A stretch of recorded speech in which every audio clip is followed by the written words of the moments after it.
cherchons l'Éternel jusqu'à ce qu'il vienne et répande pour nous sa justice. Nous sommes à la formation des disciples. Comme d'habitude, nous prenons nos Bibles et nous prenons de quoi écrire. En introduction, nous allons dans Osée 10, verset 12. Osée 10, verset 12. Semez selon la justice, moissonnez selon la miséricorde. Défrichez-vous un champ nouveau. Il est temps de chercher l'Éternel jusqu'à ce qu'il vienne et répande pour vous la justice. Proverbe 24, verset 27. Soigne tes affaires au dehors, mets ton champ en état, puis tu bâtiras ta maison. En attendant de voir l'intervention de Dieu, qui est synonyme de bâtir notre maison d'un point de vue matériel, mais aussi spirituel, car nous sommes le temple, nous avons un travail de justice à faire au dehors et notre champ à renouveler.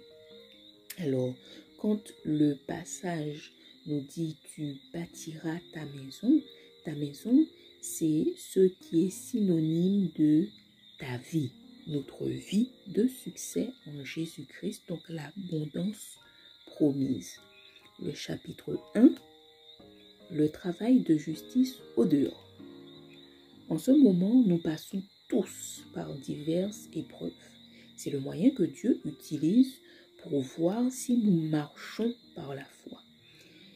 Il y a un lien entre la foi et la justice. En effet, il est écrit dans Genèse 15, verset 6, « Abraham eut confiance en l'Éternel qui le lui imputa à justice. » Galates 3, verset 24 nous dit, « Ainsi la loi a été comme un pédagogue pour nous conduire à Christ, afin que nous fussions justifiés par la foi. » Romains 1, verset 17, deuxième partie, nous dit « Le juste vivra par la foi. » Romains 5, verset 1 nous dit « Étant donc justifiés par la foi, nous avons la paix avec Dieu par notre Seigneur Jésus-Christ. » Donc, plus nous démontrons notre foi, et plus nous sommes en train de semer la justice et nous moissonnerons selon la miséricorde de Dieu.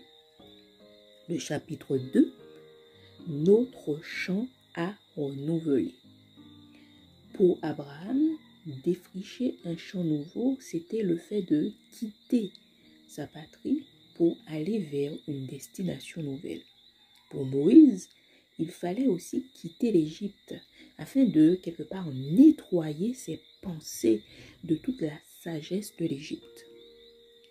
À nous de voir, avec l'aide du Saint-Esprit, quelle est notre part, notre champ à renouveler, quel est-il? Est-ce qu'il faut qu'on quitte le lieu d'habitation où nous sommes actuellement? Est-ce qu'il faut qu'on quitte notre assemblée pour cheminer pendant un moment vers une direction donnée par le Saint-Esprit? Est-ce qu'il faut quitter ce travail pour aller vers un autre? Est-ce qu'il faut quitter cette relation pour aller vers une relation synonyme de justice? Quitter ce lieu impur pour aller vers une autre destination? Que le Saint-Esprit nous guide. Dieu, il voit ce qui se passe au travers de nos cœurs en ce moment même. Il sait de quoi il nous a formés. Il sait les projets de paix qu'il a pour nos vies. Demandons-lui quel est ce champ à renouveler. Quelle est la direction qu'il veut pour nos vies. Peut-être qu'il s'agit d'un mariage. Quelle est cette personne qu'il me faut afin que nous puissions bâtir ensemble, cheminer ensemble, que le Saint-Esprit nous donne la direction en ce moment même au nom de Jésus. Chapitre 3. Recherchons l'Éternel jusqu'à ce qu'il vienne et répande pour nous la justice. 1 Samuel 12, versets 17 à 20 nous dit ceci. Ne sommes-nous pas à la moisson des blés? J'invoquerai l'Éternel, et il enverra du tonnerre et de la pluie. Sachez alors et voyez combien vous avez eu tort aux yeux de l'Éternel de demander pour vous un roi.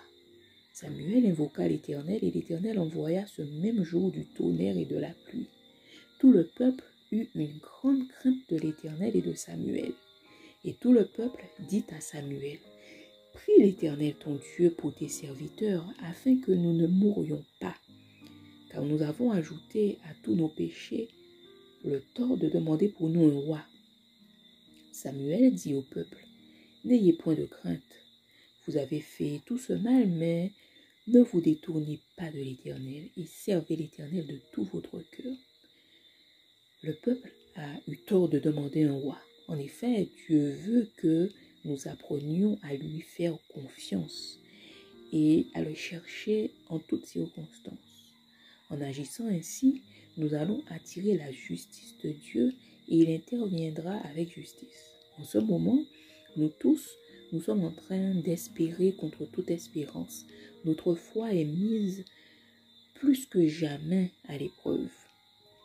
Il y a une chose qui est certaine, c'est que la réalisation des promesses de Dieu est proche. Les ennemis multiplient leurs attaques. Les portes semblent se fermer afin que nous continuions de chercher l'Éternel jusqu'à ce qu'il intervienne. Tant que Dieu n'a pas fait éclater sa gloire, continuons d'espérer jusqu'à ce qu'il vienne et répande pour nous sa justice. C'est ce que les hommes de foi ont fait avant nous. Anne a pleuré jusqu'à ce que Dieu lui donne un fils. Élie avait prié avec ferveur jusqu'à voir l'intervention de Dieu. Jacob a lutté avec l'ange jusqu'à ce qu'il reçoive la bénédiction de Dieu. Abraham a attendu 25 ans jusqu'à ce que Isaac voie le jour. Chercher l'Éternel, c'est dans la prière, dans le jeûne, dans les temps de louange, de méditation de sa parole, etc. En conclusion, nous allons prendre le psaume 55, versets 17 à 24. Et moi, je crie à Dieu et l'Éternel me sauvera.